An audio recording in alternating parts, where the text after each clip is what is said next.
কালীঘাটে মুখ্যমন্ত্রী এবং জুনিয়র ডাক্তারদের বৈঠক শেষ। মুখ্যমন্ত্রীর বাড়িতে ছিলেন জুনিয়র ডাক্তাররা যে বাসে করে এসেছিলেন সেই বাস ভেতরে ঢুকতে দেখা গিয়েছে, অর্থাৎ ধরে নেওয়া যেতে পারে বৈঠক শেষ। এবার সামনেই দাঁড়িয়ে আছে দেখা গিয়েছেন এবং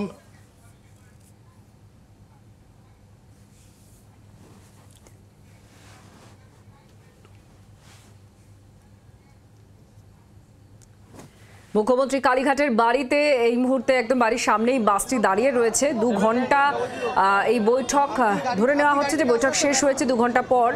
এখন অবশ্যই যে প্রশ্নটায় সবাই আটকে আছে যে জট কি কাটবে।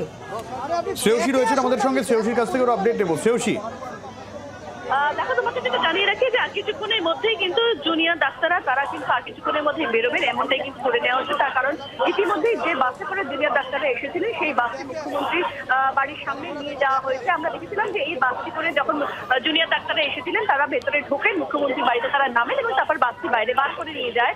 এবং তারপরে কিন্তু কার্যত তোমাকে যেটা জানিয়ে রাখি যে এক্ষেত্রে নির্দিষ্টভাবে এই বাসটি কিন্তু প্রায় 2.5 ঘন্টা যে বৈঠক, সেই বৈঠক চলার পরে কিন্তু বাসটিকে ফের নিয়ে যাওয়া হয়েছে।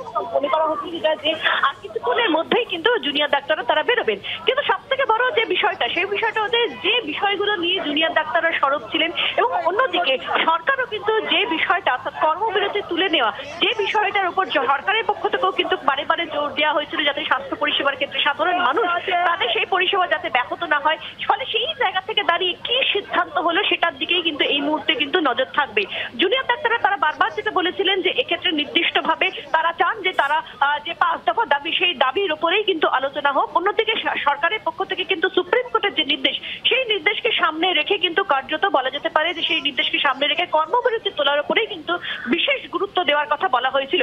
ফলে সেই জায়গা থেকে দাঁড়িয়ে দুপক্ষ নির্দিষ্ট কোনো সহমতে পৌঁছেছে কিনা সেই বিষয়টার দিকেই কিন্তু কার্যত নজর থাকছে। পাশাপাশি আমরা দেখেছিলাম যে এক্ষেত্রে জুনিয়র ডাক্তারদের পক্ষ থেকে কিন্তু তারা সেক্ষেত্রে তাদের নিজস্ব তারা স্টেনোগ্রাফার, 2 জন স্টেনোগ্রাফার তারা নিয়ে গেছেন যে বৈঠকের মিনিট তারাও কিন্তু লিখবেন, এমনটা সেই জন্যই যেটা সরকারের যে চিঠি লাস্ট যে নবান্ন থেকে বা মুখ্য সচিবের তরফ থেকে যে চিঠি গিয়েছিল বা যে মেল গিয়েছিল জুনিয়র ডাক্তারদের কাছে, সেখানে বলা হয়েছিল যে এক্ষেত্রে যে মিনিটস লেখা হবে সেই মিনিটসে দুপক্ষই কিন্তু সই করবে এবং সেই কাগজ দুজনের কাছেই থাকবে।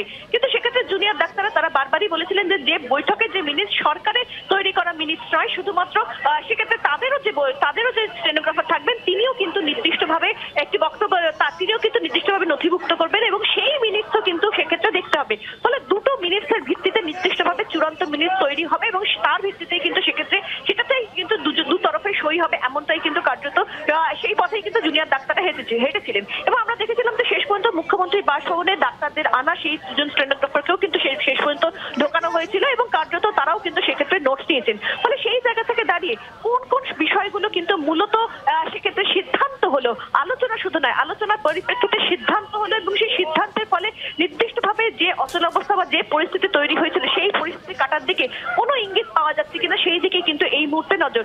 তবে সেই গোটা বিষয়টাই কিন্তু জানা যাবে জুনিয়র ডাক্তাররা তারা বাইরে বেরোনোর পরে।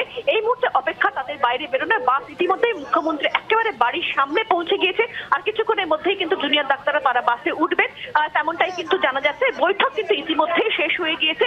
বৈঠক পরবর্তীকালে সেক্ষেত্রে মিনিট চূড়ান্ত করা, সেখানে সই করা ইত্যাদি যাবতীয় সেই কাজগুলোর কাজ চলছে, এমনটাই কিন্তু জানা যাচ্ছে। তবে এই মুহূর্তে তোমাকে জানিয়ে রাখি যে বৈঠক কিন্তু শেষ, আর কিছুক্ষণের মধ্যেই কিন্তু জুনিয়র ডাক্তাররা তারা বেরোবেন। বাংলার আওয়াজ, বাঙালির আবেগ, জি 24 ঘন্টা।